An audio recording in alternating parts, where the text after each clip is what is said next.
Hello and welcome back to the Shed Geek Podcast. Here's a message from our studio sponsor.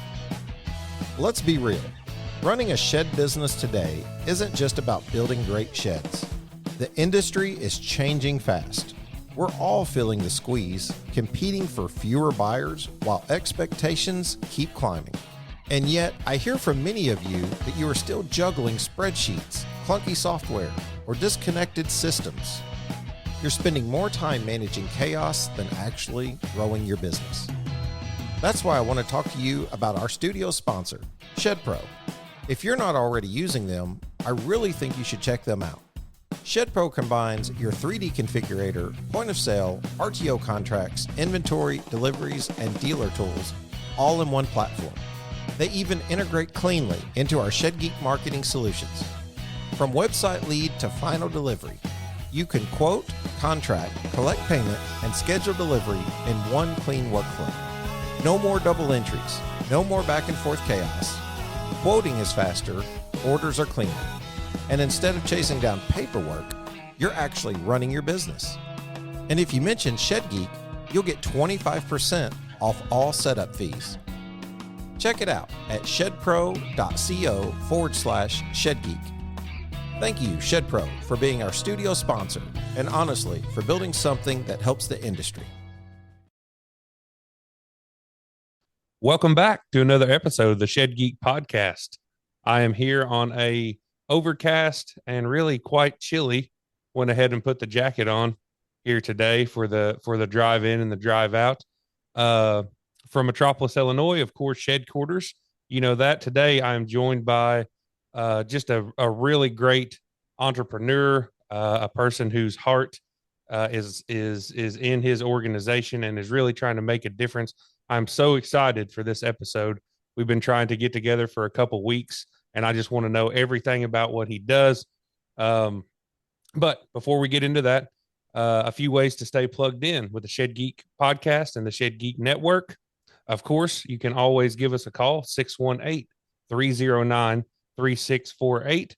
Call or text that line, info@shedgeek.com. That is our email address. Everyone here has access to that, so we will be sure to check that and get back to you.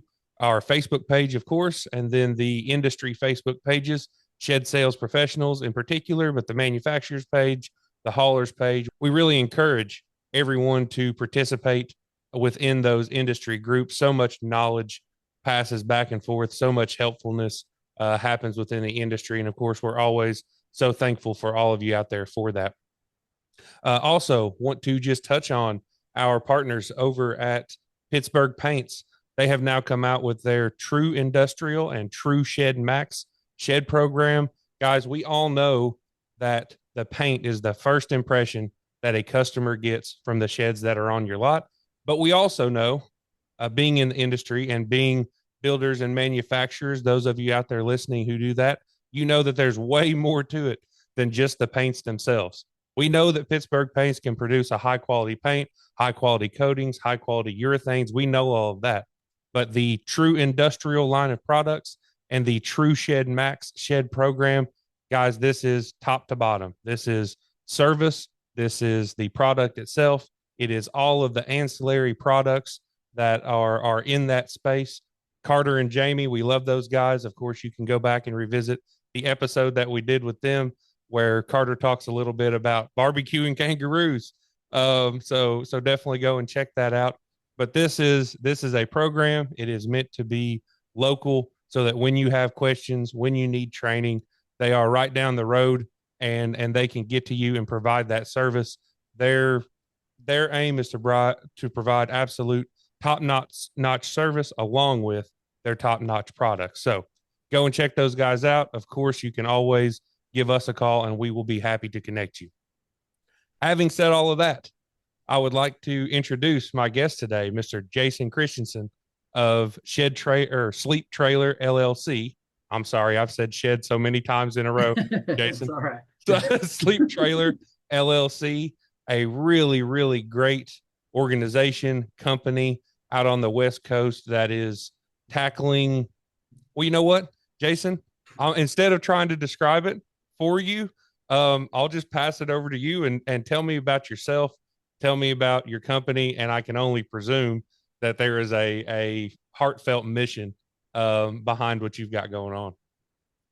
Yeah, so I'm the founder and owner of Sleep Trailer LLC. So basically, it's like a capsule hotel.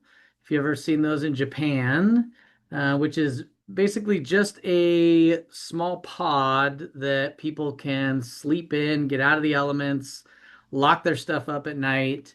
I was looking around, seeing all the homelessness in my area. I live in Oregon, and I just said, there's got to be more we can do. And so I started this company. And so each of the pods is about 4 feet, 8 inches wide, about 8 feet long, 4 feet tall.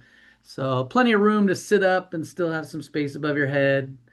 It's got CO2 smoke detectors, washable paint coating, drains in the floor, window as a second egress, all the things that you would need to be kind of safe and run a safe thing. And then it's on a trailer and it's got eight of them Right. all on one trailer. And so Kind you of can help stacked out. almost. Four on Yep. the bottom, four on the Yep. top. Four on the bottom, four on the top. So you can help eight different people have a safe place to sleep at night. And it's been very rewarding and a great process to kind of see that finally taking shape and actually being used for what I intended it to be. Yeah, yeah, absolutely. Yeah, I actually came across one of your videos. You're also we were talking a little before the podcast. Of course, these days to get the message out and to make the impact that you want to make, you have to learn video production and be a little entertaining. So I've seen you kind of roll around back and forth, across the floor of that 4 foot 8 inch wide space and set up and kind of show just how much room and so that effort of putting out those videos is what connected us, and I'm sure what has connected you with people in your area that you Oh can yeah. help as well. um if you don't mind sharing, I mean, it sounds like there must be I don't know, a personal story or a mission, somehow your heart has to drag you into this thing, right? I mean, it's Oh of yeah. course there's some practicality.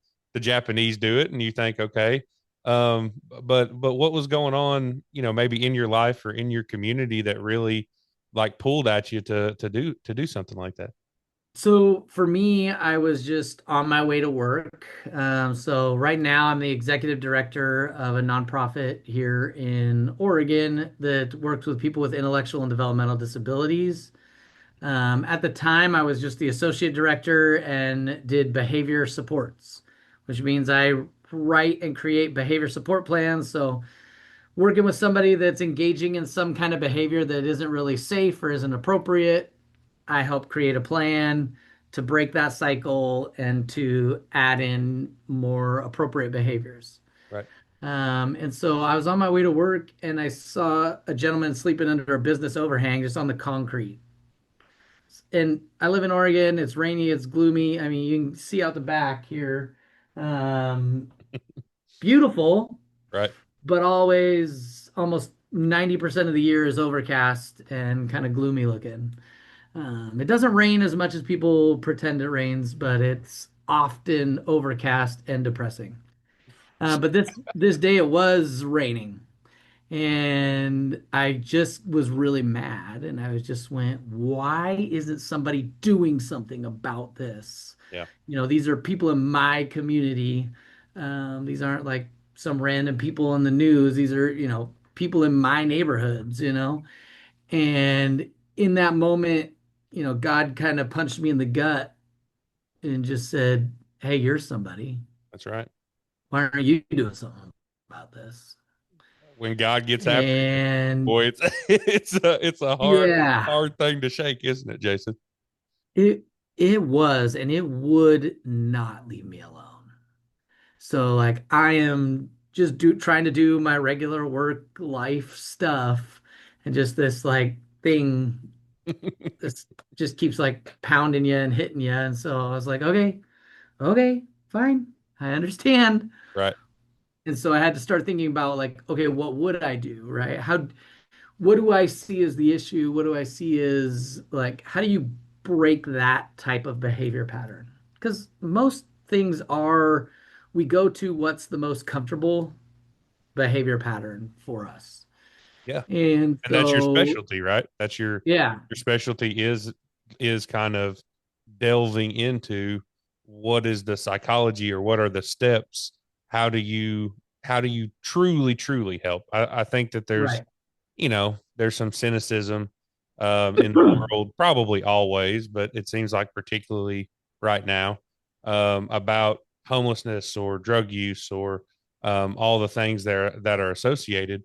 But this is, like you said, this is your area of expertise, a place where you can actually apply your own knowledge to then say, okay, what is the core problem, the root problem, not just the Yeah. fact that you wind up on the street, right? So how did you so that must have led you, but walk me through it. How did that lead you to sleep Well, trailer? so one of the biggest things that I tried to think is just like empathetically, like, okay, if I'm in that situation, like let's say I find myself homeless tomorrow, what would I personally need Mhm.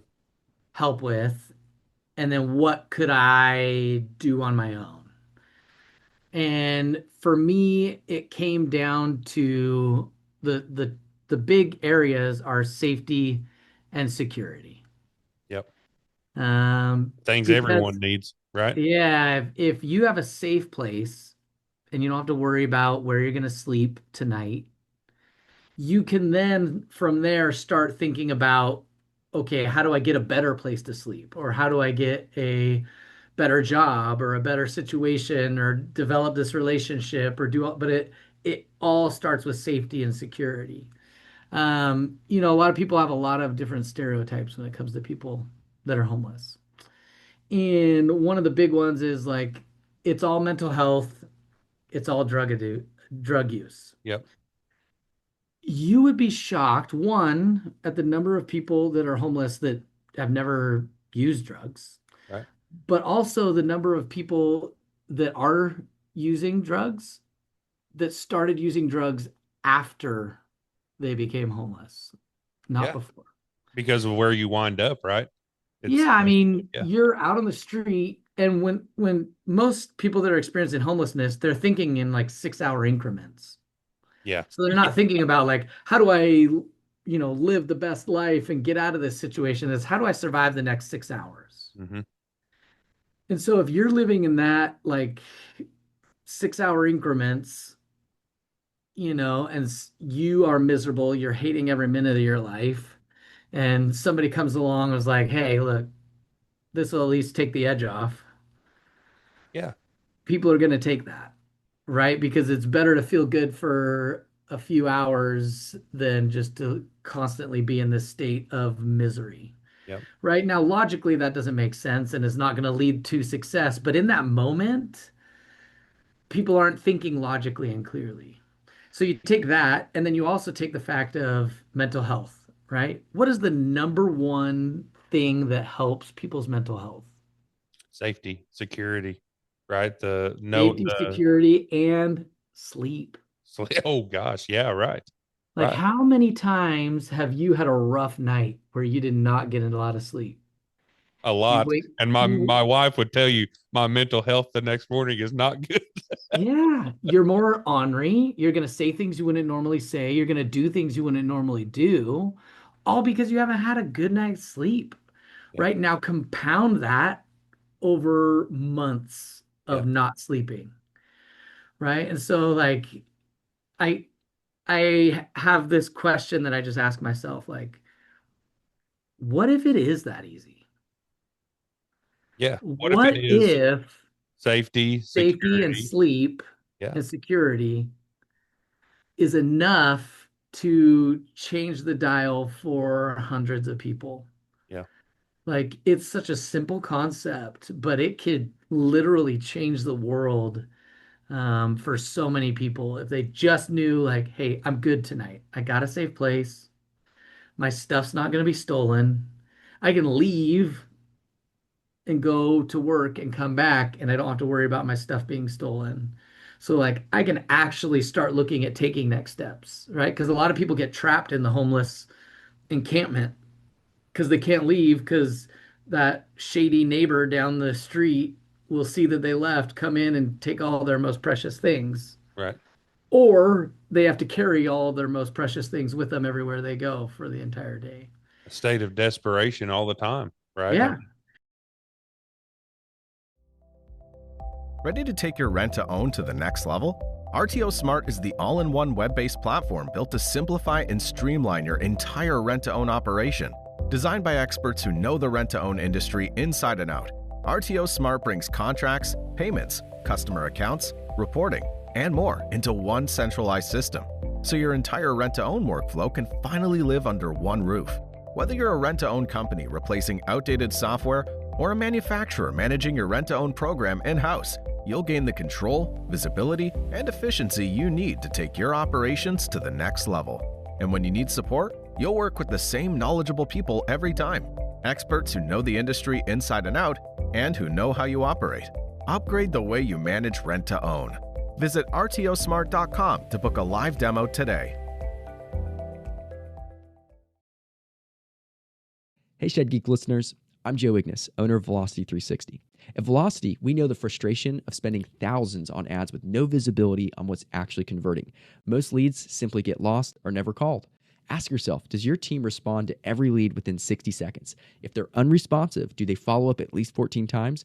The reality is your team should be closing, not chasing. They don't have enough time to follow up like they should. All that manual follow-up is exhausting, and it distracts from your hottest leads. Problem solved. Velocity 360 is a white glove, turnkey, shed-specific CRM solution for your sales team. We increase your lead response rate to over 60% without any extra effort from your staff. They just need to pick up the phone and start the conversation once the lead responds.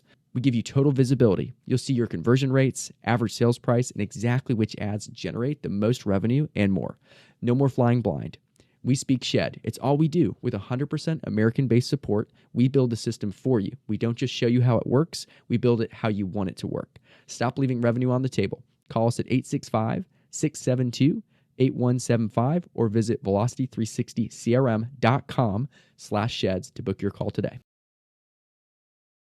And I know you said that God was working on you. So, I think that these things will hit home with you, just how much we all try to make an impact, make a godly impact, make a Christian impact, on our communities, on our neighbors, around the world, and what that impact could be. And, the circumstances that you're describing there, I mean, outside of war and starvation, right? I just don't know, which I'm sure that some of the people are probably up against, starvation or malnutrition, regularly. There's just not much of a deeper impact that you could make in someone's life, than that. I think Luke, Luke 6, I guess it's the end of 29 and 30, right after turning the other cheek. It is, if if someone takes your coat, do not hesitate to give them your shirt. If someone asks for your coat, do not hesitate to give them your shirt. If someone takes of you, do not demand it back. In our industry, in the shed industry, that sometimes brings ire from people because it can go, if a shed goes missing, a lot of the time, those who are in the plain community, the devout community, they don't take action. And so, that's a conversation that happens kind of in the background around sheds and selling sheds and recovering sheds and everything like that. But, just the godliness of thinking through what that despair must be like, and then offering a refuge for that person's body, but I mean also for their soul, right? The weight that must be lifted whenever you're able to crawl into one of those pods and lock the door behind you. I think you have locking windows and doors, so that they know that nobody's coming in for their stuff. Nobody is able to, kind of mess with them. I mean, my goodness, you not only for your mind and to start thinking about tomorrow and the next day and the week after and getting out of a situation, but just the weight off of your soul that Yep. has to provide for a person. Um, My you know, favorite part, honestly, is day 3. Somebody goes into that pod night 1, and then morning of day 3, they're coming out of that pod, and it's not the same person that went in the first right? night. Yeah. You're looking at somebody that has suddenly gotten sometimes 12 consecutive hours of sleep because their body has just not really been able to restfully sleep. Yeah. Um, and their whole countenance is different. There's a light in their eyes, there's a hope. And then the other cool part is there's 8 pods, right? And so people are in the pods and they see their neighbors have success and are able to get out. Oh, yeah. Right. And suddenly that light starts turning on and they go, "Oh crap, this is actually possible." Like it's great to be safe and secure, but like this can actually be something so much more than that as Right. well. That I'm just, because I got asked this question online the other day, like, how do you know the people that are actually going to take it seriously and take the next steps versus the people that are just going to abuse it? And the answer is I don't. Yeah. I give it to everybody, and sometimes the people that probably wouldn't have taken it seriously, once they get in and you start sleeping, you start thinking more rationally, thinking more clearly, and you see hope because you're seeing other people have success. Right. Then suddenly you're like, all right, what do I need to do? What are my things in the way? And like, hey, this is possible. Like, Even if their intentions weren't necessarily yeah, the purest going in, right. like you can't help but feel optimism when, I mean, like you're saying, I'm sure it almost becomes a little micro community almost.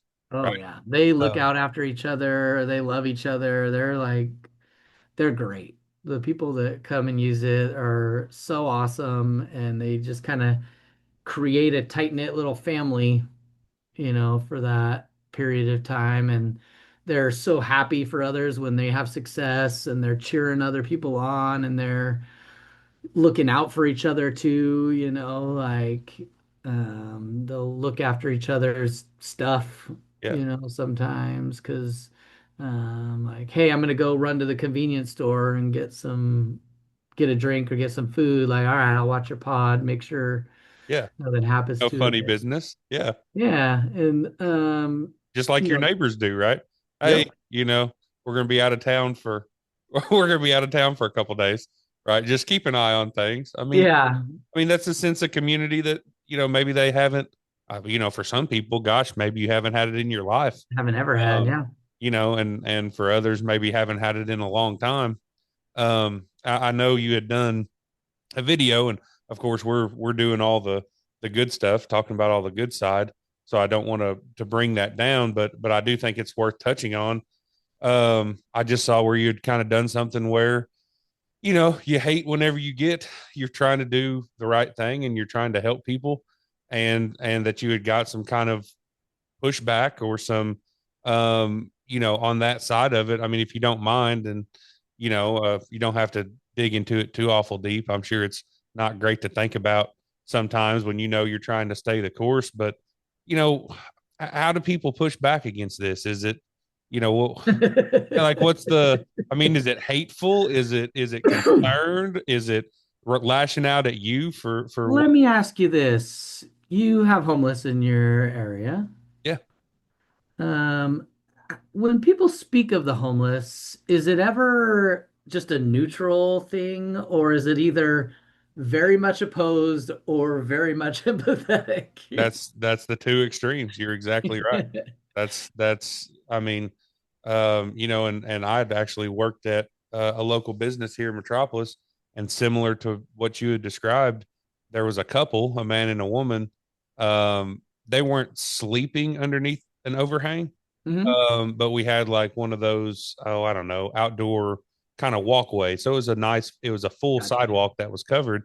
and they wouldn't sleep there, but they would come there during the day, and would, like, we had an outdoor outlet, Oh, a charge 110 phones outlet, and and they would stuff. charge phones and stuff like that. And like, we, I mean, I've always worked in businesses and for people who are, I think fairly empathetic, godly, good people. And so, we didn't have a problem with it. In fact, I took them out some waters and some crackers and stuff, and, no big deal.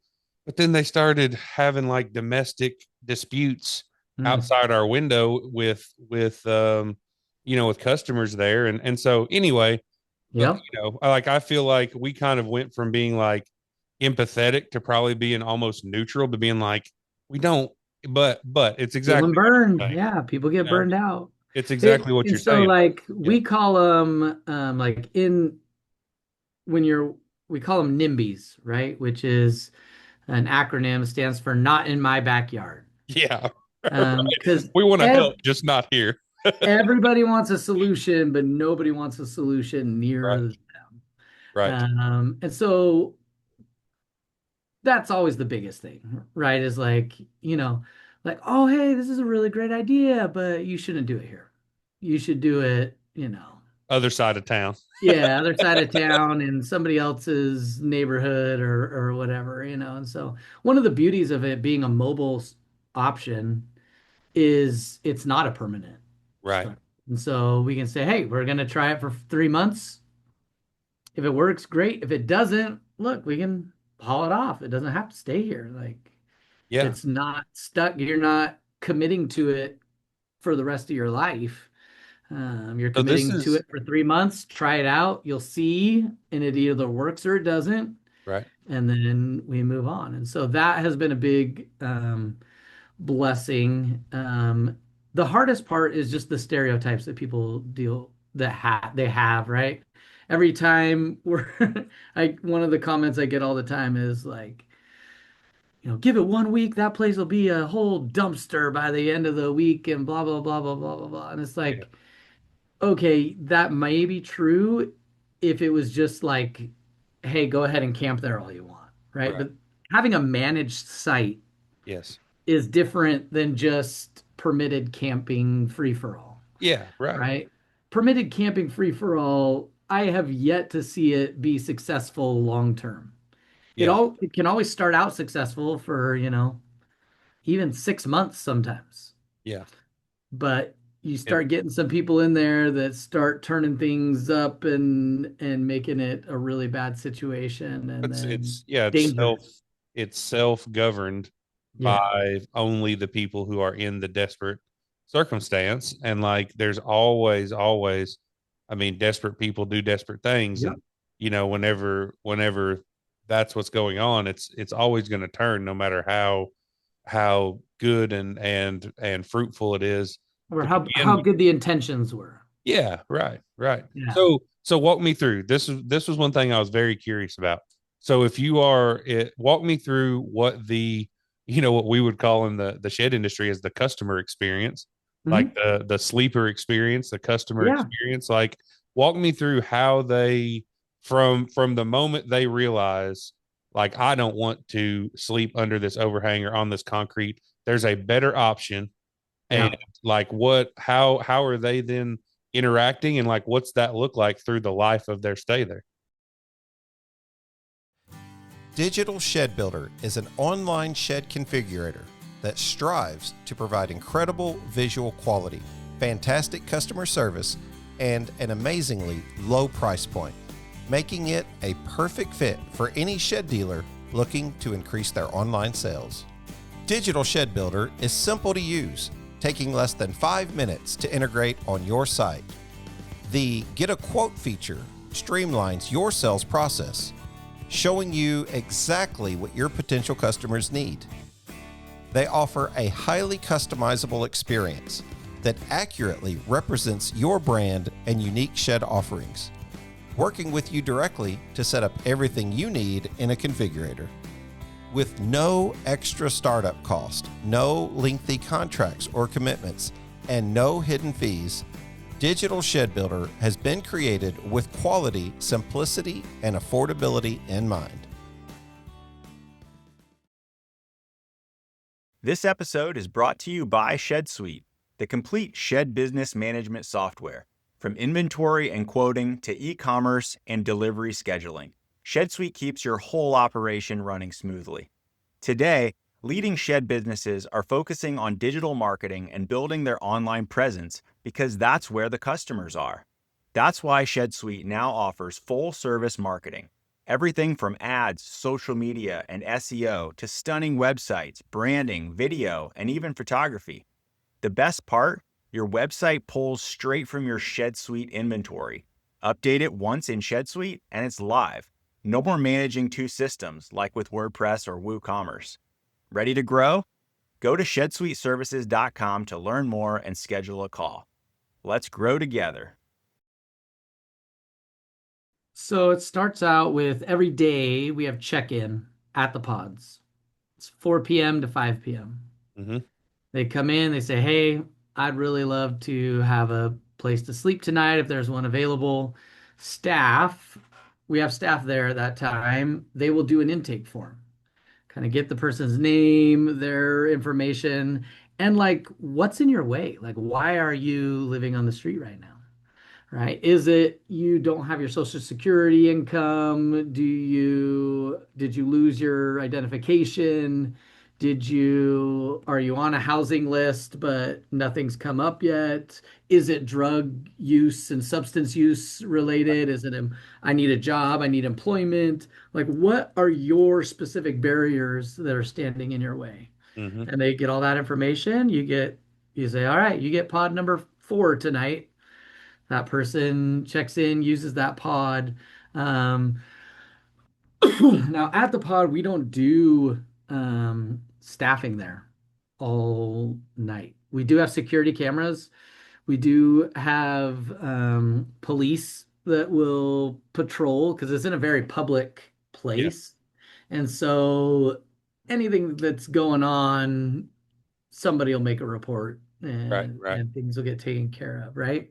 But these people are also not 3 years old, right? They're adults. Yeah, right. They're And adults. so, Yeah. there is a bit of trust there and self-governance there, to a certain extent. Now, so they do that.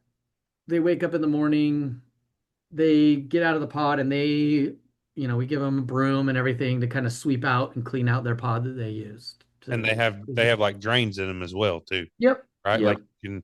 so they If can they if can you needed to, like, if somebody made a actually. real mess of something, you Yeah, could go in right, there and right. spray it out. It's typically not needed. Yeah, right. And so in the morning they clear all their stuff out, and the staff just ask them, "Hey, what's your plans today? What's going on?" Checkout is every day at about 8:30 a.m. in the morning. Mm-hmm. And then the people that are doing the checkouts, they also do supports, helping people get into housing and treatment and other things. And so, Right. like, hey, if you want to meet over at our office today at 9, we'd love to work with you on XYZ thing that you're working on. And now they know what that is, right? I Yep. mean, that's part of the intake process. So are Yep. they then able to, because you were saying day 3, like upon checkout, are they able to sort of like quote unquote reserve Yeah. Yeah. Yeah. So typically, and we've done it different ways. So sometimes, when we first did it, we allowed people to just leave their bedding and everything in there Right. for the day. And like, hey, are you coming back today? For sure. All right. Right. You can have pod 3. So what happens is they get first right of refusal.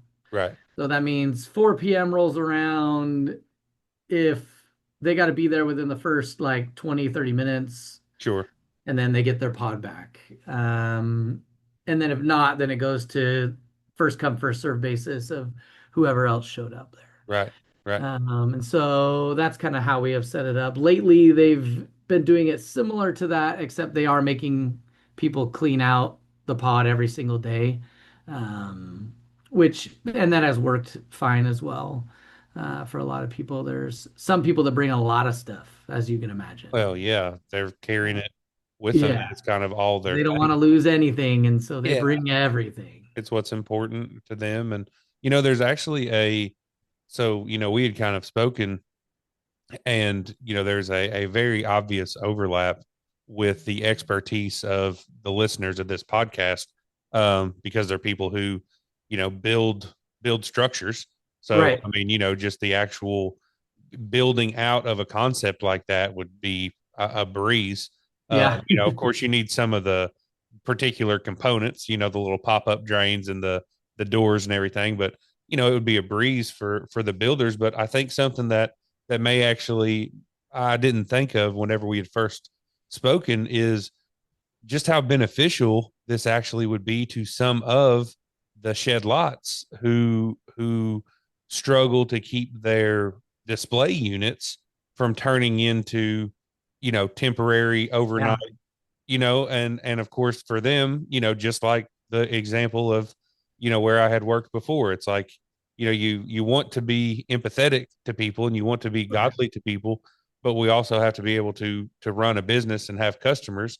Yeah. And so the idea even is now kind of in my mind of, well, gosh, doesn't it not only make sense, is there not only overlap in the industry with the expertise of how to put these things together and implement this, but also there would really be an advantage. It'd kind of be the opposite of the NIMBY thing, right? It would actually be like, I would like one of those, like, a block away from my shed lot, to make so that, instead of the display units, I could tell being people to used. just go over there. Yeah, it's right over there, right? It's just Yeah. right over there. And I think that that's a reasonable and good, good alternative that really kind of, helps everyone, so to speak. So I guess, the next thing I kind of want to understand, and then understand how maybe the industry, which, credit to our listeners, credit to the industry itself, just such a giving, charitable, big-hearted community of people that we have as listeners, and even the people who don't listen to the podcast but who are just in the shed industry, otherwise, just such a charitable group of folks. And so I guess kind of tell me where the efforts are at today, how you want to take the next steps, and really, is there a something, is there some way that people can jump in immediately? Tell me where you're at and where you're going, Jason. Yeah, so I mean, ultimately the goal is to have a bed available for every single person that needs it, right? And so our motto is building a bed for every head. Now, I say that I literally only have the one prototype right now. Right. Right. So So you need so somebody to we're build another. yeah, we're still in the creating phase. We just started building our first um, sleep trailer, not the prototype. And so really Right. excited about that. Hopefully end of this month we'll be seeing that rolling out and kind of showing people some of the upgraded features Oh and yeah. situations. And I think it's going to be a lot nicer. And going to be able to help a lot of people because there's some things that you only learn by doing it. That's right. You go, Yeah. okay, I need this a little bit different, and this would be better if it was here or there, and so it makes a lot of sense. And so I get calls from all over the country, people wanting to do a sleep trailer. Yeah. And Sleep Trailer is a side project that I've been working on. So I haven't made any money from it. Yeah. It's Yeah. it's literally just this side project. And so that I've been working on since this all started in 2016, to give you an idea. Just how long Yeah. it's The kind of process. taken to get to this point. Yeah. And so right now so typically I don't build the trailers myself. I look for manufacturers that would be willing to give me a quote on building the trailer, and then I add 15% markup and make that the retail price of the trailer. And so I'm always looking for, And then where especially on the East Coast. are you selling? Are you then kind of the idea is then to kind of sell those to maybe like a municipality, Yep. or like here in Metropolis or Massac County, we have like McDAC, which is Massac County Drug Awareness Coalition. So Oh, they yeah. have they're not directly necessarily focused on homelessness, but I have a feeling if this type of a solution and some testimony like you're giving here on just how well this works, for the actual people who are going through it. I have a feeling something like that. So that's kind of the aim, is to have manufacturers here and there, and then be able to give this solution to municipalities or organizations that are then doing the same or similar work in different places. Yeah, and I mean, ideally that would be ideal because then they could use it for people experiencing homelessness, natural disasters Yeah. and earthquakes, tornadoes, different things where you people just need a place to crash while they kind of piece their life together because Yep. everything kind of went up in smoke. Or you also have like disaster workers coming in to help after a flood or something, and they just need a place to crash while they Yeah. are helping clean things up. You can have it for domestic abuse Yeah. survivors that again just need a place to crash for 3 days while they figure out how to get away from their situation. Yep. People that are getting out of prison, same situation. They just need a place to crash while they figure out how to get a job and get a place to live. And so if counties, cities, and states purchased them, and then they could move them around to wherever the need is. Right. Right. Even you could even use it for fairs and festivals if you have a big fair or festival that comes into Yeah. town where people just need a place to crash while they're going to the concert Be or safe. Don't drive sleep after it off. sunrise. Yeah. Yeah, where Right. they're under the influence so that they're not harming themselves or others. And so, I ideally that's how I would see it working is every city county having two or three of them, and then they can share resources and you could load them up with like for emergencies and disasters, you could have it loaded up with supplies, Yeah. take it to Hey, wherever the emergency is, give all the supplies does away, and now. then you have a place to sleep, Yeah. for It's still effectively an enclosed trailer. yeah. You'll And have all that so cargo space you for the can trip there. really make a big impact quickly just by and it can be pulled with like a I pulled mine with an F-150. Yeah. Right? Like it's not taking a super hauler to get it around. Which we've got plenty of those in the industry too. Yeah, The right. haulers listen to this podcast as well. So, and in fact, the Shed Haulers Brotherhood is probably the biggest individual kind of charitable organization That's inside awesome. the industry. So I have a feeling that we will get calls and inquiries, and so for you manufacturers out there, I can just already see, as people are listening to this, their gears are going to be turning, because my gears are turning, because I know how many people out there would do such a great job of this. Um, it is a great cause. It is making a difference in Jason's community, and so please reach out to us. Let us put you in touch. Um, spread the mission. Right. There are people out there, I just have no doubt, who are going to want to build one of these things, and put these to work in their own communities, and that continues to grow the effect, and make that positive effect. Um, Jason, I mean, as you've been talking, I know we already said, talked about Luke, but then in Matthew, of course, for what you do for the least of these brothers and sisters, you do for me. And I just can't, I think that that's where the industry's heart is. It obviously is where your heart is.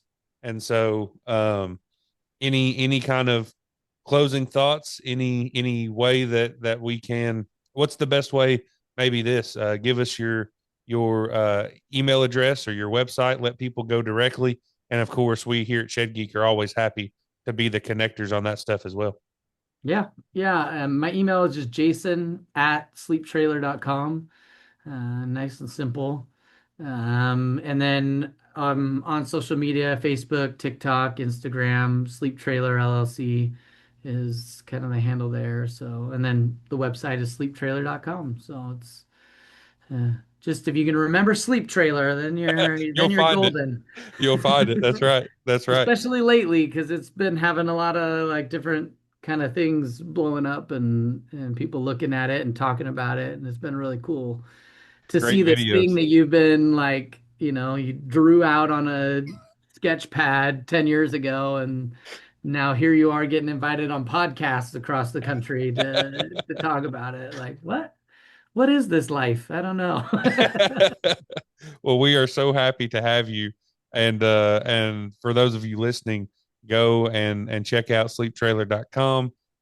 Email Jason, get in touch. Look at his TikTok, look at his Facebook, because another thing he's great at is the thing that we all know that we need, which is making great content.